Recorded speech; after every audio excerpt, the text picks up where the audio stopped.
Doing the video on the Sony TC755 that I had bought. I'm trying to think. I bought the same time I bought this TAC 3340. So in the same lot. So that was what, back in June or something, and the button was missing on this. So I went ahead and managed to find the button, and I had to do a little bit of manufacturing because it was for the Sony TC758. So I had to do a little work on the back of it to get it to fit this machine. So everything works fine now with that. Still have to tighten the output knob on it. That got loose when I was trying this out, and that's pretty much all I've got to say about it.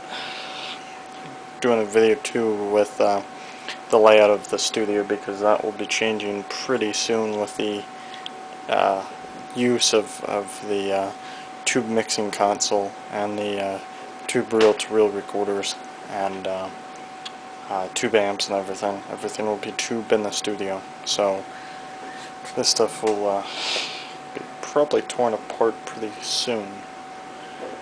So let's go ahead, let's take a look at the reel-to-reel and see how it's functioning.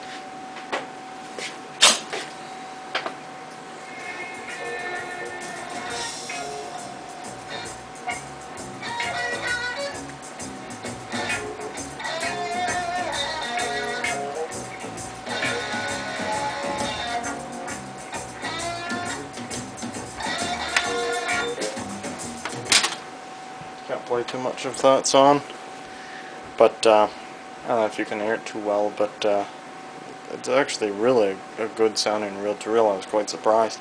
I think it, I don't know, it might have sounded better than the old TC850 I had, but I know that that machine sounded really good as well. Definitely better than the Akai's, and or at least the Akai's I've had, the Crossfields and the GX270 that I still have. It's definitely a better sounding deck, but it's just too big for like the office and stuff. I just need a little 7-inch reel-to-reel recorder in there, which is the Akai, and that's fine for that. So it's too expensive as well to keep around and just let it sit. So hopefully I'll get this sold. Now that I've got the 3340, which I haven't even really used yet. This machine came in the same lot, and this is pretty much useless for me to have sitting around. Let's go ahead, move the tripod up so I can make sure I got that right. There we go. It's actually a quite fast reel-to-reel. It runs pretty much like a rocket, and it stops just perfect. I don't know how else to describe that. So everything's been adjusted on it. It's been serviced. It's had quite a few things worked on it, so it's definitely a good reel-to-reel now. The counter on it works. Odd thing is with this reel-to-reel is it has almost like a built-in memory for the functions. You do that and you do that, so now obviously you've hit them both.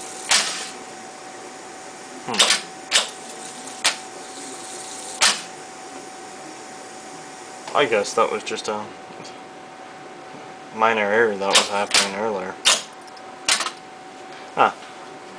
Guess that was just before I was putting in the faceplate.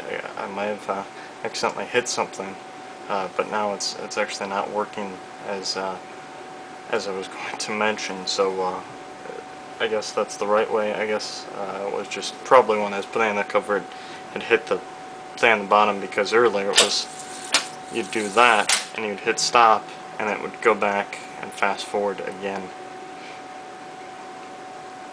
So it's actually working as normal now.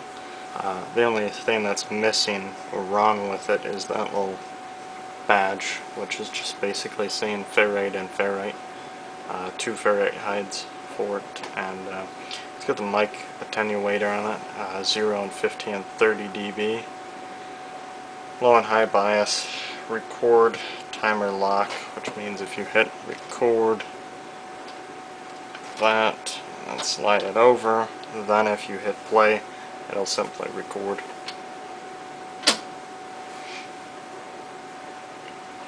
Which I don't know if that actually starts up the preamplifier, and then when you do that, just starts the transport, or if it's actually erasing my little bit of tape right there. So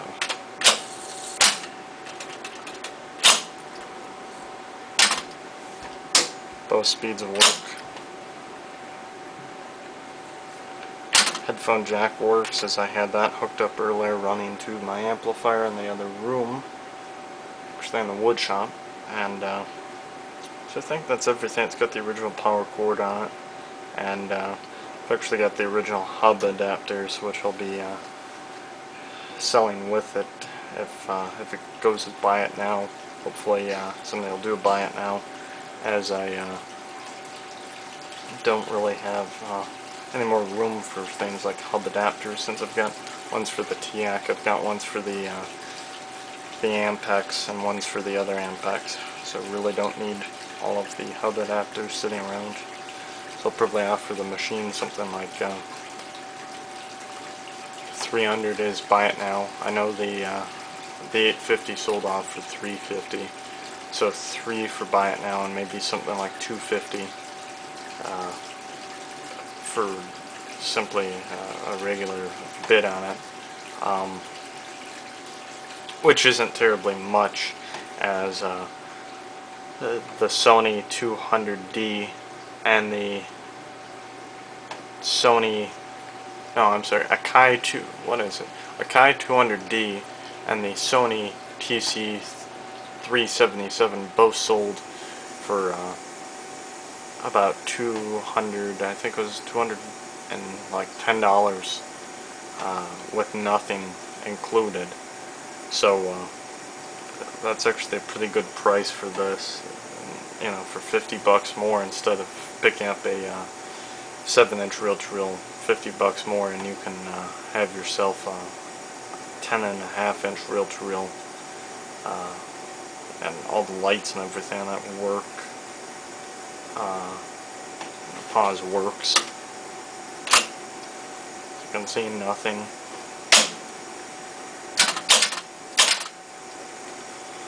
And it's only because that pause switch is dirty. I didn't. You gotta just kind of setting halfway there. So yeah, I'll be listing on eBay. Gotta do a little bit of a tune-up with the buttons here. I want to align those a little bit better, and I want to clean up that pause button, and I want to tighten that down, and then be perfectly serviced for the sale. Of course, if somebody wanted to buy it on YouTube with the hub adapters, I could probably sell it off for about 200 bucks. Of course, nowadays with everything I'm listing, because I've had some problems getting ripped off, where you know, I sell something that's guaranteed, and the person that buys it rips me off. Everything just basically nowadays has to be as is. And I used to think that as is meant that it wasn't going to work or something like that, but lately with the things I've been buying as is, I've never had a problem. This, you know, obviously I'm not going to sell you a piece of garbage or something, you know, nothing wrong with it. You know, just a few little things from age that it's missing. You know, obviously like that is what I'm talking about. And you know, I'm not gonna go through and polish them, you know, polish up the front or anything like that. But $200, and you could probably have it with the hubs, which are valued at about what, another $50. So 200 bucks plus shipping. Basically I do that because eBay is going to charge me, after everything, probably about another 25-30 bucks. So I might as well take a $20, $25 loss.